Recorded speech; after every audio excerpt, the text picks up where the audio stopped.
Bienvenue à ce nouveau webinaire par rapport à la signature électronique, euh, une nouvelle composante qui vient se greffer chez FICI et dont nous sommes assez contents de vous présenter. Donc voilà, au programme aujourd'hui, vous serez avec, comme d'habitude, les deux compères Fabrice Lambert, Senior Pre-Sales Consultant pour FICI, et Bonjour. moi-même, pardon, excuse-moi, vas-y Fabrice. Il n'y a pas de souci, je dis juste bonjour, bonjour à toutes, bonjour à tous. Et comme d'habitude aussi, moi-même, Geoffroy Vitou, Marketing Officer pour FICI.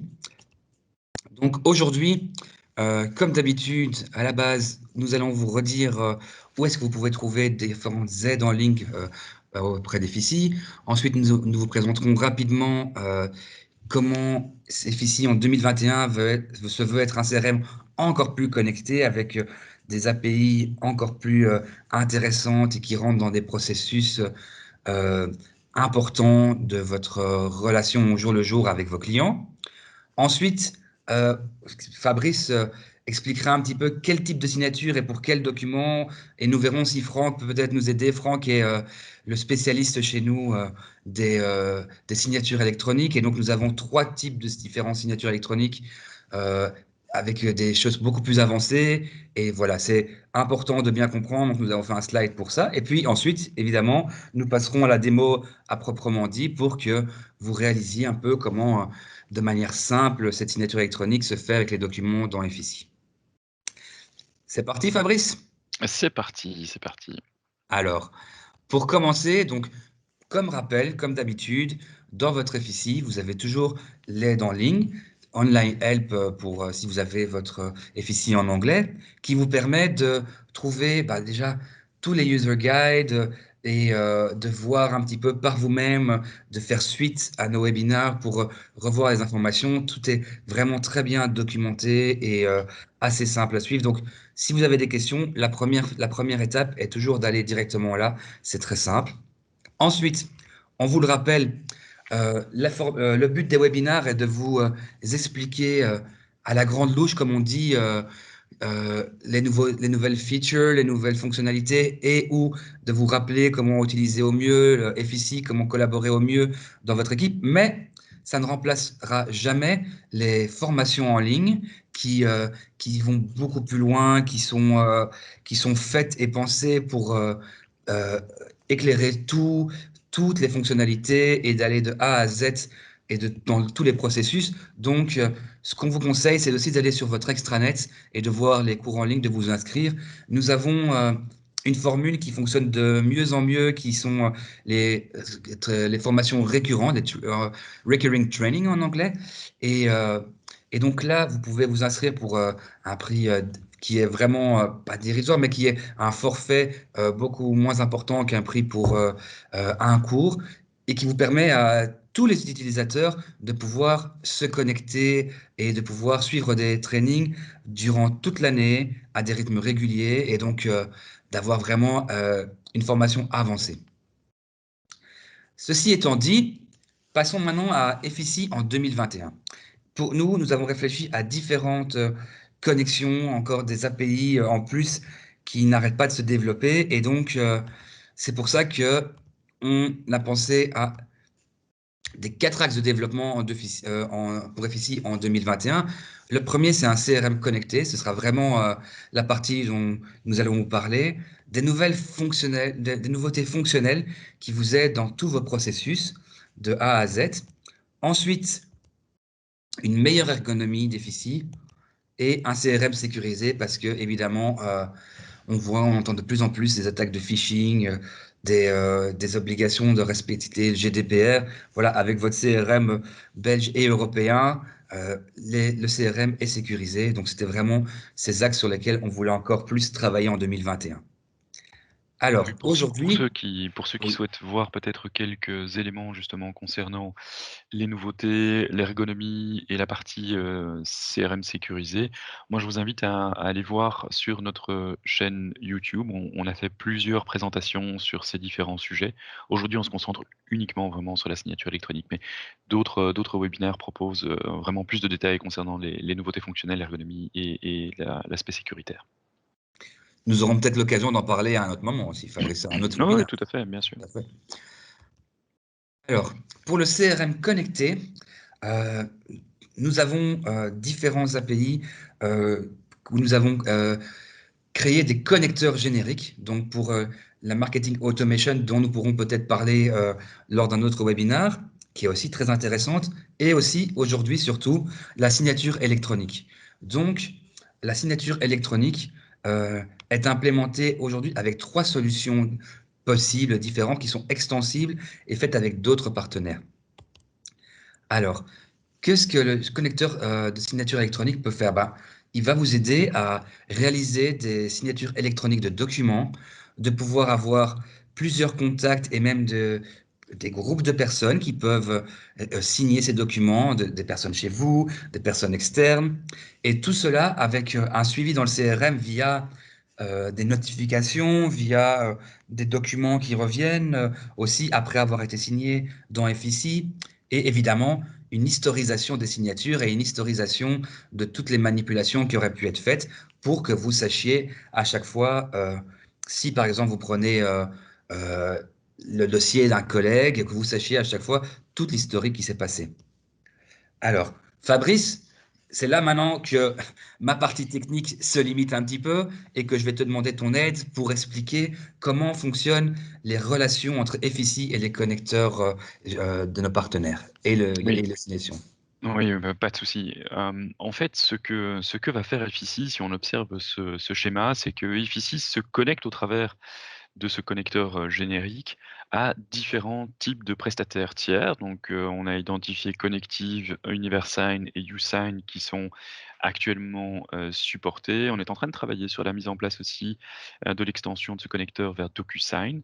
Donc, trois connecteurs, en fait, un seul connecteur, mais qui se connecte à trois différents prestataires. Alors, ces prestataires, en fait, on les a sélectionnés parce que certains d'entre eux apportent, certaines réponses à des questions techniques ou bien des questions sécuritaires qui sont parfois, je dirais proposées de manière différente en fonction du prestataire. Mais l'idée, c'est que, vous allez pouvoir choisir votre prestataire. On peut évidemment aussi vous guider dans, le choix.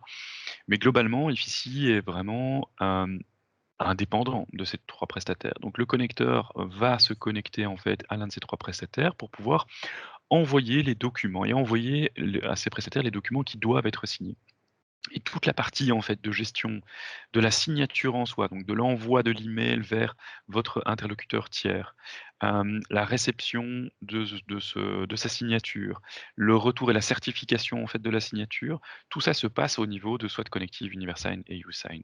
Effici va recevoir l'information en retour, donc il va recevoir le détail en fait de la signature, il va recevoir aussi évidemment le document en soi signé, que nous allons restocker dans le CRM et notifier évidemment l'utilisateur des signatures qui ont pu avoir lieu. Alors, on verra tout à l'heure qu'on peut vraiment rentrer dans le détail du suivi de l'ensemble des éléments qui ont été signés. Donc, on peut savoir qui a signé, qui n'a pas signé, quels auraient pu être les retours de refus de signature, etc., directement dans le CRM, mais ça provient bien sûr des trois prestataires tiers, donc Connective, Universign ou USAN. D'accord. Voilà, si vous avez des questions, n'hésitez pas à les poser dans le chat, évidemment. Nous essaierons déjà d'y répondre.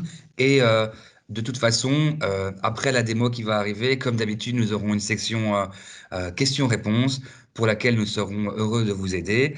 Donc Fabrice est là aujourd'hui. Franck Boulanger, aussi notre collègue qui est l'expert en signature électronique, est également présent aujourd'hui. Donc voilà, n'hésitez pas à poser vos questions directement dans le chat ou dans la séance questions-réponses. Je continue d'ailleurs en espérant peut-être avoir l'aide de mes collègues sur le type de signature et pour quel type de document, car c'est très varié. Il y a trois types vraiment de signatures différentes.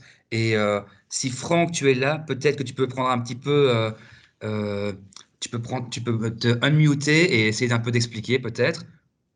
Oui, bonjour. Donc, je suis Franck Boulanger, je suis product manager chez Fichi. Euh, donc, en fait, on propose trois niveaux de signature électronique, trois niveaux qui sont vraiment en adéquation avec ce qu'on va trouver également sur le marché et chez les prestataires sur lesquels on va effectuer une connexion. Euh, Ce qui est clair, c'est que les terminologies simples, avancées, qualifiées, c'est des terminologies que vous allez retrouver si vous regardez les offres qui sont proposées par les prestataires, et puis si vous regardez, si vous documentez sur la signature électronique en général, c'est des terminologies que vous allez retrouver. Ce qu'il faut savoir, c'est que l'écrasante majorité de la signature électronique que l'on retrouve aujourd'hui, c'est la signature simple. La signature simple, elle est rapide, elle est simple, elle est efficace à mettre en place. Elle correspond à un risque juridique faible concernant les documents, mais du coup, elle couvre énormément de besoins actuellement. Cette signature simple, elle peut également être renforcée par une authentification via l'envoi d'un code SMS ou d'un code par email, par exemple. Donc, on peut dire que vraiment aujourd'hui, quasiment tout le monde qui a signé un jour un document est passé par une signature simple. Puis après, on va trouver deux signatures différentes, deux niveaux de certification, puisqu'on est sur vraiment de la certification. C'est l'avancée et la qualifiée. Donc l'avancée, à la différence de la signature simple, c'est vraiment, on inclut le contrôle de l'identité. Donc on va demander à la personne de prouver son identité et ça va se passer par une seule chose, c'est l'échange de la carte d'identité ou via d'autres systèmes qu'on peut trouver. Mais globalement, c'est vraiment la personne doit prouver son identité. Elle est utilisée dans certains cas assez précis, comme les contrats d'assurance, les contrats entre notaires, avocats, etc. Voilà. C'est une signature qui est nécessaire vraiment dans certains cas, mais qu'il faut prendre vraiment également avec des pincettes, puisqu'on ne peut pas dire bon ben moi je vais directement passer à la signature avancée parce que euh, euh, je trouve que c'est mieux. Non, c'est vraiment dans des cas où la nécessité est importante parce que ce qui se passe, c'est que dans les transactions, quand on demande la carte d'identité, on a énormément de gens, par exemple, qui vont être freinés par cette demande-là et qui vont, on a des exemples, envoyer la carte d'identité en barrant les noms et les prénoms. Donc, du coup, on a quand même beaucoup d'échecs sur cette signature. Mais vraiment, dans pas mal de cas, cette signature est demandée et la carte d'identité est vraiment demandée. Et puis après, on a vraiment le niveau définitif qui est la signature qualifiée. Donc, c'est avancé avec certificat qualifié. Donc là, on est vraiment sur un niveau de certification qui est très haut. Et cette signature, on peut dire quand même qu'elle est exceptionnelle. Elle est utilisée vraiment dans des cas très précis, notamment des marchés publics, des actes de transactions bancaires. Et elle est souvent associée à une signature en face à face avec l'utilisateur. Voilà.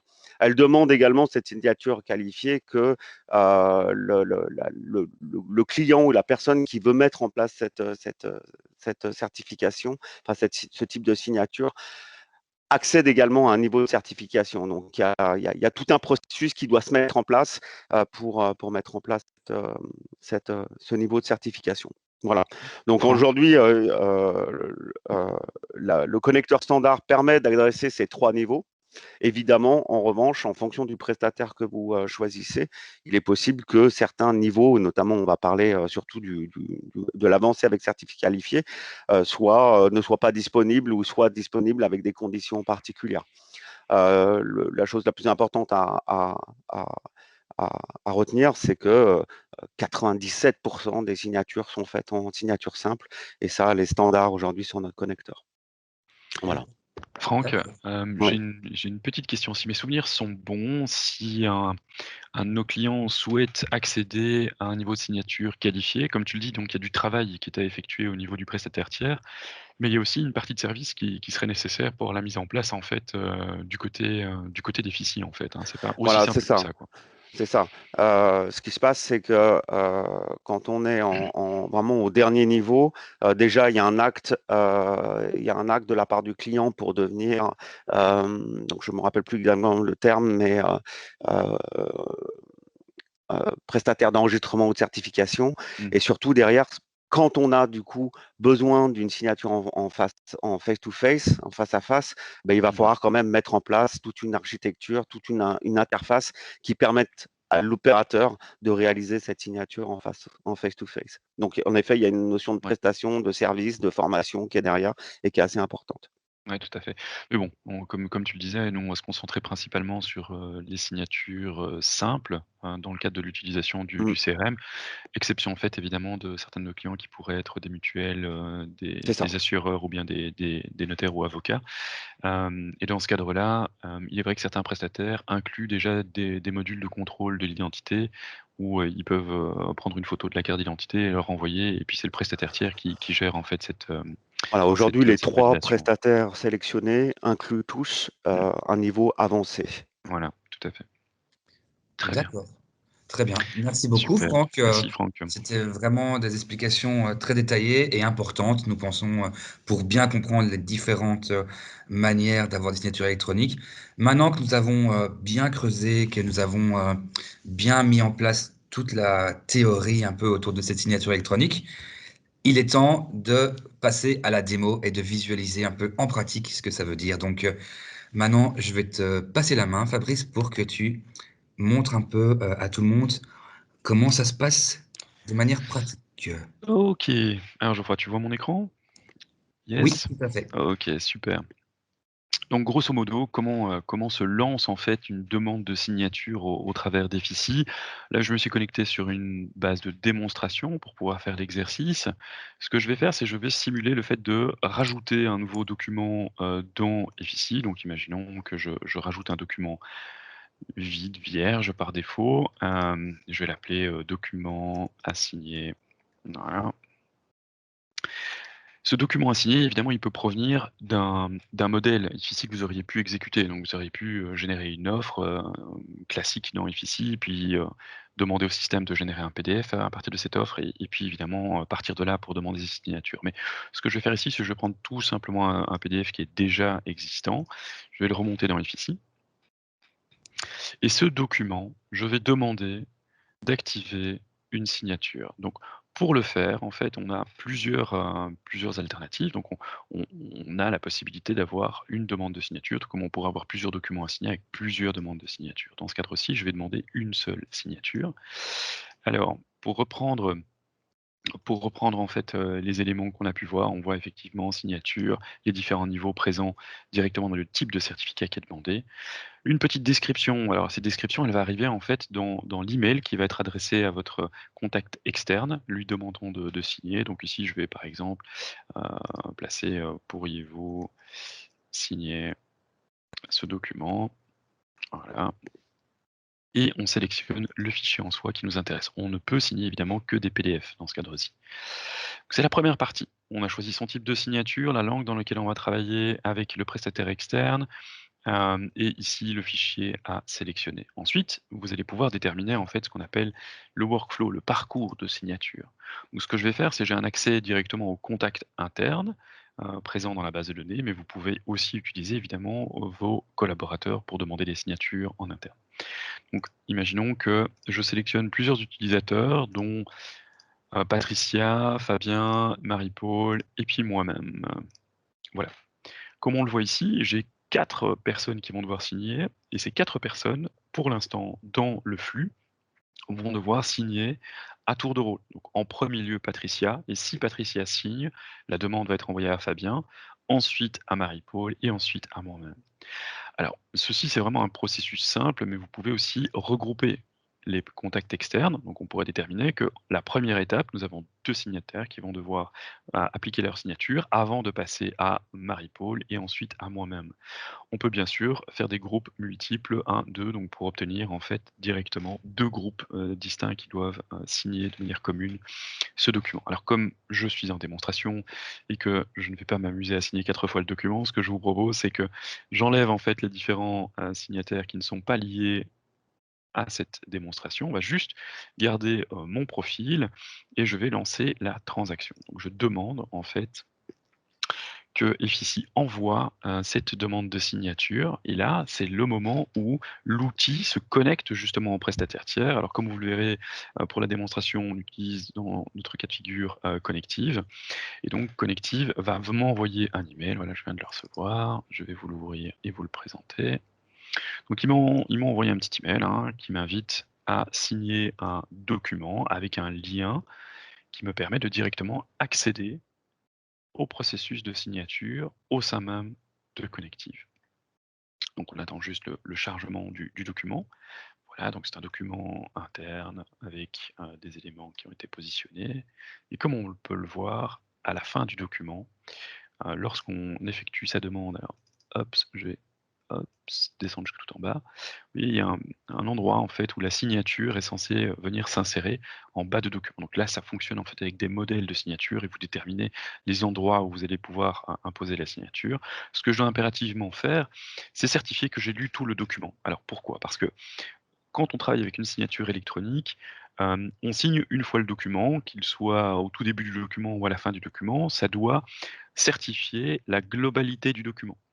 Donc on n'a plus besoin d'avoir des paraphes en bas de page pour valider qu'on ait bien parcouru tous les éléments. On a une signature globale qui englobe, donc ici, le document au complet. Donc je certifie que j'ai lu tout le document et je commence ma signature. Alors je suis très mauvais pour signer à la souris, mais bon. Voilà, je vous ai fait une jolie signature. Et j'ajoute la signature au document. Ce qui va se passer maintenant, c'est que Effici, de son côté, va recevoir évidemment le retour de ce document signé, ainsi que tous les éléments détaillés de la transaction qui ont eu lieu.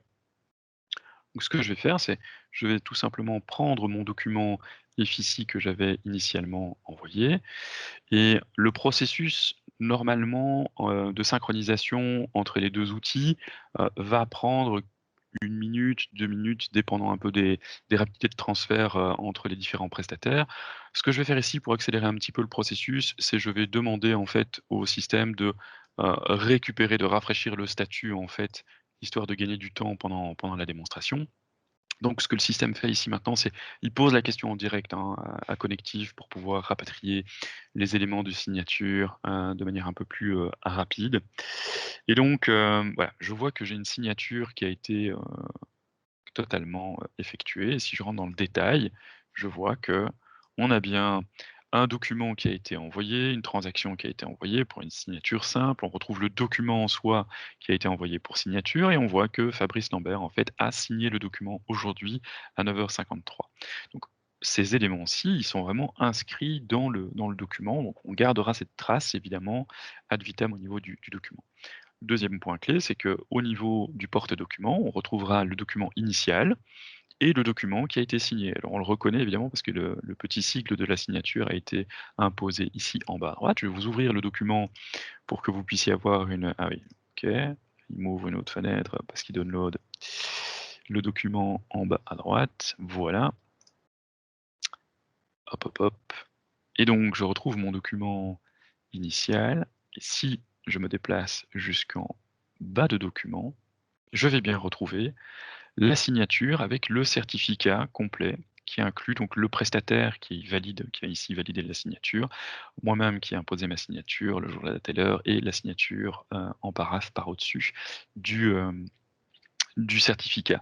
Évidemment, ce certificat, on va le retrouver aussi, bien entendu, dans le PDF en soi. Donc, ceux qui veulent valider le certificat auprès des différents organismes, ils peuvent directement aller voir le certificat détaillé, pas de souci de ce côté-là.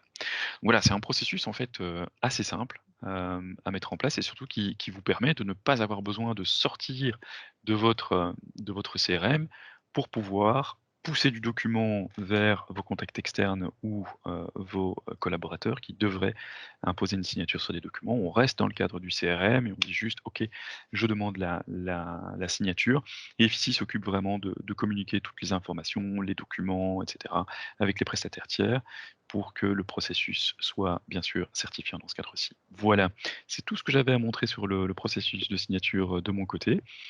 Donc Geoffroy, je te repasse la main. Merci. Ben donc c'est très bien parce que je vois que cette nouvelle fonctionnalité déclenche pas mal de questions et d'envies. On a déjà eu 4-5 questions qui ont été posées, Fabrice. Donc on va essayer maintenant, c'est la partie un peu Q&A. Et on va déjà, je pense, donc si tu as terminé, commencer à répondre aux questions. Et donc il y a quelques questions qui sont déjà posées, mais n'hésitez pas maintenant à continuer à poser vos questions, c'est le moment. Pendant qu'on répond aux premières questions, n'hésitez pas à poser encore vos questions. Donc, la première question, enfin, je vais essayer de les grouper même, car il y a deux questions qui viennent de Franck. Mhm. La première, c'est est-ce que cela fonctionne avec Oracle? Et comment si ça fonctionne, comment cela se passe et quand? Avec Oracle. Là, je vais Euh, prendre la main, je pense. mhm. Salut, bonjour à tous. Vas-y, Yannick, C'est oui. Yannick qui parle. Bonjour. Pour moi, il n'y a pas de différence. En fait, si tu parles d'Oracle en tant que serveur de base de données, ça n'a pas d'impact en fait. Oracle en tant que tel n'a Non. pas de. Je sais pas si c'est ça ta question, mais c'est le connecteur est générique et fonctionne avec toutes les DB supportées par FICI. Donc que ce Ouais. soit en Oracle ou en SQL Server ou encore en MySQL, Mhm. ça ne fera pas de différence. D'accord. Est-ce que ça répond à ta question, Franck? On espère. Et si jamais, est-ce que tu peux, Franck, vous pouvez réagir via le chat, Ou en donc, direct? ou en direct, comme vous voulez. Ben, il paraît que le système n'est pas encore prêt pour les bases de données qui sont encore gérées en Oracle. Quel système? FICI? Oui, la nouvelle version. Ben non, non, si. Je sais pas qui. Quand il paraît me fait peur, mais non, non, nous on travaille J'ai en appris Oracle. ça vendredi en réunion chez vous. À mon avis, il y a eu une incompréhension. Nous on travaille en Oracle. Notre base de données de la boîte est en Oracle, donc ça va. Si tu peux me dire avec qui tu étais en réunion, j'essaierai de me rapprocher pour voir le point, mais non, non, on est compatible Oracle depuis 2005, donc on n'enlève pas ce genre de compatibilité. Yannick, c'est Henri qui parle. Juste pour info, en fait, je crois que les serveurs sur la nouvelle infrastructure FICI Cloud ne sont pas encore disponibles en Oracle et ne seront disponibles que fin mars, en fait. Juste C'est ça, Ok. c'est ça le truc. Oui, Mais ça n'a rien à voir avec Mais ça n'a rien à voir avec la signature fonctionnalité. électronique. Ok. Quoi. Voilà. Ok. Merci pour ces éclaircissements, Henri. D'accord. Allez, alors je propose de continuer. Est-ce que Franck posait aussi la deuxième question, est-ce qu'on peut lier une signature obligatoire à un document modèle? Alors, non, le modèle de document en soi FICI te permet de générer en fait ton document dans la suite Office et ensuite, de manière obligatoire, il faudrait avoir une conversion en PDF. Mais ce qui est possible de faire, c'est peut-être de mettre un workflow qui demanderait à l'utilisateur, peut-être par la création d'une tâche automatique, par exemple liée au document, de faire valider ou de faire signer le document qui a été produit. Donc ça, c'est plutôt une sorte de flux, et ça, je mettrais ça plus dans le cadre d'un workflow à venir appliquer sur certains types de documents ou certains modèles de documents qui déclencheraient évidemment cette demande auprès de l'utilisateur d'envoyer la demande de signature électronique. D'accord. Fabien maintenant pose deux questions, donc je vais essayer de les regrouper aussi. La première est, y a-t-il des droits spécifiques sur la fonctionnalité? Par exemple, seulement certains utilisateurs qui pourraient accéder à la fonctionnalité. Oui, oui, tout à fait. Donc on ne laisse pas la capacité à tous les utilisateurs de demander une signature électronique à l'extérieur. Donc c'est un droit qui vient se configurer aussi dans le designer FICI pour donner en fait cet accès. D'accord. J'espère que ça répond à la première question. La deuxième qui arrive est, pourriez-vous préciser, rappeler comment se déroule l'envoi vers le destinataire, par exemple par rapport aux mails, aux email templates et aux dispatch ou des pièces jointes? La question n'est pas très claire. Elle est dans le chat, donc je répète. Je vais Pourriez-vous juste... préciser, rappeler comment se déroule l'envoi vers le destinataire, par exemple mail dispatch, email template ou pièce jointe? Alors oui, ici dans le cadre de l'envoi en fait d'un document à faire signer, ça n'est ni lié ici à Mail Dispatch ou à un process automatique déjà utilisé chez FICI. Le modèle d'email template qui est utilisé se définit en fait dans Connective ou dans le prestataire en fait tiers qui s'occupe de la signature électronique. Donc vous pouvez créer vos modèles d'email de demande en fait directement au sein du prestataire tiers. Et les pièces jointes, donc les documents PDF qui sont assignés, en fait, ils sont directement envoyés depuis le porte-document FICI vers le prestataire tiers. Donc vous n'avez pas besoin d'envoyer un email spécifique justement vers le prestataire. Tout ça est pris en charge par le connecteur nativement. D'accord. J'espère que ça répond aux questions. Si vous avez besoin encore de plus de spécificité, n'hésitez pas à nous renvoyer un email ou, comme d'habitude, à prendre contact avec votre responsable commercial qui, lui, pourra vous donner une réponse beaucoup plus complète. La prochaine question nous vient de Pauline qui demande est-ce qu'il est possible d'envoyer des rappels pour la signature et ou alors de les prévoir à l'avance ou quand on le souhaite. Alors, souvent, ces processus de rappel, de demande de rappel de signature sont définis justement au niveau du prestataire tiers. Donc, ce n'est pas FICI qui va lancer la séquence de rappel. On peut déterminer dans les paramètres des prestataires tiers si effectivement un rappel doit s'effectuer et définir en fait une période, une plage de temps qui peut être définie. Donc ça, c'est vraiment plutôt côté connective, uSign ou UniverSign qu'on peut définir cela. D'accord. La prochaine question vient de Marine, que j'avais justement oublié parce que c'était la question au-dessus. Est-il possible de faire un envoi groupé? Par exemple, d'envoyer le même document, ici on a même un exemple précis, à plus ou moins 400 personnes. 400 personnes qui devraient signer le même document? Ça a l'air d'être la question, ou en tout cas d'envoyer un... Oui. Ça Donc, m'a l'air étrange. si vous avez un peu de spécificité à nous amener, ce serait pas mal, peut-être pour mieux comprendre. Mais je suppose qu'en tout cas, déjà, peut-être la demande, même si c'est 400, pas 400 personnes, est-ce que c'est possible déjà de faire un envoi groupé? Donc, d'envoyer soit un document à plusieurs personnes, soit plusieurs documents à plusieurs personnes. Ici, je pense que la question, si je puis me permettre, hein, Marine, tu pourras nous confirmer. Je pense que la question de Marine est de voir est-ce qu'on peut envoyer le même document à faire signer chaque fois par une personne à 400 personnes. Un genre de campagne d'emailing, si tu veux, de signature de documents. Je ne sais pas, Marine, si c'est bien ta question. Si tu peux nous... C'est cela, c'est cela. Oui, voilà, ok. c'était ça la question. Merci Yannick. Mais j'ai pas la réponse. Alors, je n'ai pas la réponse non plus parce qu'on n'a pas encore eu cette demande type. Moi, je devrais demander en fait un peu de travail au niveau de l'équipe projet en fait pour savoir si on pourrait réaliser ça. J'imagine là aussi par un workflow qui automatiserait certains éléments. Mais c'est pas natif, c'est pas, voilà, c'est pas out of the box. On peut pas dire: «Voilà, j'ai un document, je le signe à 400 personnes, multiplie le document, par 400, et envoie-le automatiquement, au travers du processus de signature électronique». Donc ça, il faudrait que je gratte un peu avec l'équipe projet pour voir s'il y aurait moyen d'arriver à ce type de fonctionnalité. OK.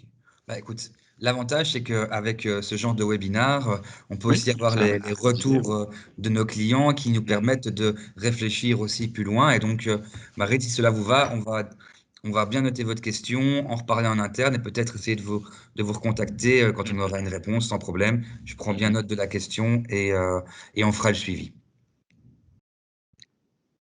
Alors, il y a maintenant une question de Yannick aussi, qui demande s'il est possible d'utiliser ce système pour signer des fiches de présence à des formations en ligne et définir là où les différents participants qui doivent signer. Alors ça amène beaucoup de questions évidemment, hein, parce que Oui, évidemment. tout d'un coup, il faut savoir si on gère le processus de présence, aux formations dans FICI ou pas, si on a déjà évidemment du coup l'ensemble des coordonnées des personnes bien précises, avant la formation. Qu'est-ce qui déclenche la formation? Donc le fait de s'être inscrit déclencherait l'envoi du document, mais quand? Est-ce que c'est après la formation, en fin de formation? Donc, enfin, il y a beaucoup de choses qui amènent des questions là derrière et de toute façon, c'est une question qui est, relative à un processus. Donc là, de nouveau, on est plutôt dans le cadre de workflow qui se déclencherait, si on gère bien la formation au travers des FICI, pour pouvoir, déterminer le moment opportun pour envoyer ce document à faire signer. Mais sur le principe, oui, vous pouvez envoyer ou demander à FICI d'envoyer un document, à faire signer. Maintenant, voilà, c'est une question de workflow, donc il y a un peu de travail au niveau de l'équipe projet pour venir insérer ce processus directement dans votre instance d'FICI. D'accord. Bah, ce que je propose à nouveau, Yannick, c'est que soit vous nous reposiez la question à la suite du webinaire, soit si ça vous intéresse et que vous avez envie d'en savoir un peu plus, que vous posiez cette question à votre responsable commercial qui, sans aucun problème, posera la question aux équipes projet et essaiera de voir quelle est la solution parce que ça a l'air d'être quelque chose qui est très métier, hein, oui. voilà, Je peux intervenir sur cette question? Bien sûr, bien tout à sûr. fait. Je pense que Yannick, ce qu'il veut signifier également, c'est qu'en général, quand on envoie une fiche de présence, on a une liste de participants. et chacun doit signer sur sa propre ligne. Donc, c'est peut-être une question de format également, c'est-à-dire que quand il dit définir là où les différents participants doivent signer, ça veut dire qu'il faudrait qu'il y ait une capsule en fait de signature qui correspondent à chacun des participants et ils soient bien définis en fait sur chacune des lignes, par exemple. Voilà. Donc, il confirme. Donc ça, c'est un processus qui est quand même un peu plus compliqué. Oui. Parce qu'aujourd'hui, en fait, si on fait signer un document à X personnes, Mhm. il ne va pas y avoir de répartition en fait du stamp de signature à différents endroits en fonction de la personne. Ça serait à étudier, mais ça veut dire que ça doit être aussi complètement dynamique en fonction du nombre de participants. Donc, c'est quand même un processus qui est assez compliqué. Après, il est peut-être aussi possible de faire des attestations de présence uniques, où là, en fait, chacun a son attestation de présence. Donc, on se retrouve par contre, en revanche, non pas avec un document et X signatures, mais X signatures avec X documents avec une signature par participant. Dans ce cadre-là, ça peut convenir. Oui, mais ça amène aussi une autre question, c'est le fait d'avoir un rejet d'une des signatures. Donc si une personne ne signe pas le document, ça pourrait aussi bloquer l'ensemble du processus de signature pour les autres signataires. Donc si on demande au système qu'il y ait 25 signatures imposées pour avoir la signature définitive, c'est un peu plus compliqué. Donc moi, je partirais plus sur l'idée d'avoir clairement un document par personne présente qui valide en fait sa présence. Oui. Et également, il y a une chose qu'il faut savoir dans la fonctionnalité de groupe. Ça, t'en as parlé un petit peu, mais soit faire signer en parallèle, soit en séquentiel. C'est-à-dire qu'en gros, en parallèle, tout le monde peut signer et personne ne va bloquer le processus de signature. En séquentiel, une personne qui bloque le processus va bloquer complètement la signature, et ça en fonction des prestataires également. Chacun a sa philosophie et son mode de travail.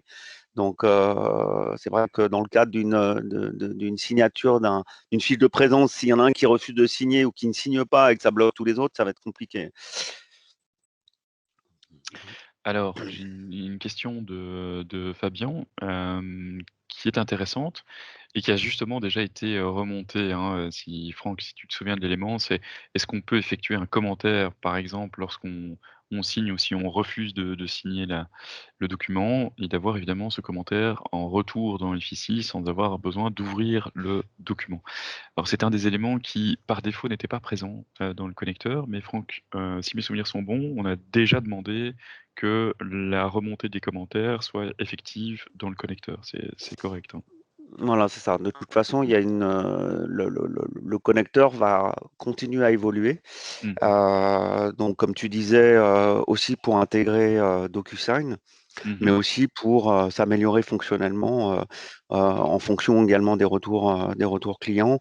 Et puis, voilà, c'est la signature électronique est quand même un sujet stratégique pour tout le monde aujourd'hui, et surtout dans les temps qui courent. Et c'est un composant qu'on va continuer à faire évoluer pour l'enrichir fonctionnellement. Mais ce point a déjà été remonté vers la R&D C'est pour ça, ce point a déjà été intègre remonté. effectivement le commentaire. Alors, Et par Melinda, contre, commentaire, oui. en général, c'est uniquement quand il y a refus. Oui, c'est quand il y a refus. Et après, c'est pareil, on dépend du prestataire. Donc, en fait, c'est le prestataire qui propose sa solution. Mais on voit rarement la possibilité d'ajouter un commentaire à une signature, ne serait qu'également parce qu'une signature, ça veut dire un consentement. Donc, si je consens en signant et qu'en plus je mets, mais en revanche, que je mets jamais une réserve dans un commentaire, c'est pas valable. Donc, en général, le commentaire est associé à un rejet de signature. Tout à fait. Merci. Alors Mélinda pose encore une autre question. Peut-on définir l'emplacement de la signature ou bien le stamp s'impose systématiquement en fin de document? Non, en fait, on peut clairement définir des modèles qui définissent les endroits où on vient poser justement le cadre de signature. Et ça se définit auprès du prestataire. Donc si c'est YouSign, DocuSign, UniverSign ou Connective, ils ont chacun la possibilité de définir des templates différents que l'on peut appliquer. D'accord. Et je pense qu'on a aussi une dernière question qui était peut-être en lien avec une réponse qu'on avait faite, donc je vais essayer de voir si ça reste compréhensible. C'était une question de Jean-Marc qui disait par rapport au modèle, dans votre réponse, il est possible de désigner des flux de signatures différents suivant des critères établis. Est-ce que c'est... Et point d'interrogation. Donc, je ne sais plus, est-ce que vous comprenez un peu la question? Et si jamais Oui, c'est... je vois, ouais. C'est la suite en fait de la de la question, initiale. Donc effectivement, quand on met en place des modèles de documents, et que ces modèles devraient déclencher une signature dans certains cas de figure, j'entends bien que l'idée ce serait de présélectionner en fait certains utilisateurs clés au sein de l'entreprise ou à l'extérieur de l'entreprise qui devraient imposer leur signature pour ce type de flux. Là aussi, pour moi, c'est du workflow dans FIC, donc je vois pas en fait l'élément qui serait bloquant, mais il faut qu'on travaille sur le sujet avec vous pour mettre en place ce workflow dans FIC pour que ça colle à votre réalité, quotidienne et donc il y a un peu de travail de la part de l'équipe projet pour, mettre en place ce genre d'éléments. Ok, bah, j'espère que ça répond bien à la question. Euh, sur Oui, oui. ce, je pense que ça peut déclencher un peu pas mal de discussions, de questionnements. C'est ça qui est intéressant. Donc, nous vous proposons vraiment d'aller avec votre responsable de projet et de continuer la discussion et de lui poser des questions un peu en lien avec le webinaire qu'on vient de faire. N'hésitez Mmh. pas non plus à nous reposer des questions. On a eu la chance d'avoir aujourd'hui Franck Boulanger, qui est vraiment l'expert FICI dans la question, donc n'hésitez pas à lui poser. Fabrice aussi, comme vous avez pu le voir, est la personne qui connaît aussi très bien le produit FICI depuis des années. Donc voilà, n'hésitez pas à nous poser la question. Quand je vous enverrai l'email avec le replay vidéo et les slides, vous pouvez à ce moment-là aussi nous poser des questions. Euh, il y a Ouais. encore une question de Fabien, on va peut-être l'utiliser comme... enfin, il reste deux questions, allez. Euh, on va un peu les utiliser comme conclusion. Ensuite, nous vous laisserons parce qu'évidemment, je sais que vous avez aussi votre journée qui commence. Donc, la première, avant-dernière question, disons, c'est Jean-Marc qui la pose et donc il dit évidemment, et la partie, trois petits points financière. Je ne pense pas avoir qu'on ait la réponse directement, mais est-ce que Fabrice, tu pourrais déjà, et Franck peut-être, aiguiller un petit peu sur cette question? Alors moi je suis pas du tout du côté, commerce en fait, hein, Bah, sur je le vais en parler, sujet. ouais. Je vais en Ouais, parler. vas-y. Alors déjà, l'expert signature, c'est un grand mot quand même. Mmh. Concernant le modèle économique, aujourd'hui en tant que tel, c'est chaque prestataire de son choix en fonction de ses besoins. Parce que ce qu'il est clair également, c'est que chacun des prestataires a son propre positionnement marché, ses propres avantages. Donc, peuvent également correspondre à différents types de besoins en fonction de votre contexte de signature. Donc aujourd'hui, c'est chacun se rapproche de son prestataire, contracte avec lui. Et ensuite, ce prestataire va vous donner une Des fois que vous avez credentials. Mmh. voilà, des clés d'authentification qui vont vous permettre d'activer la synchronisation dans l'outil. Voilà. On réfléchit au modèle encore. Donc, il y a peut-être des évolutions qui vont venir par la suite, mais en tout cas, aujourd'hui, c'est le modèle qui est en place.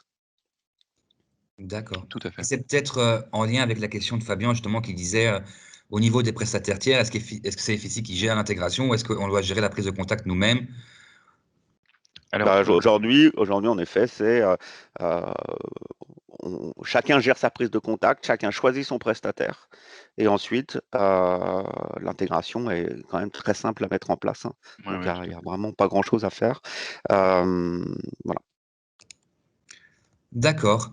Écoutez, ben, je pense que là, on a vraiment fait une série de questions-réponses assez longues cette fois-ci. C'est assez intéressant et c'est chouette. On voit que ça déclenche pas mal de questions. Donc, ça veut dire que, comme nous, vous êtes aussi très content de cette nouvelle fonctionnalité qui arrive.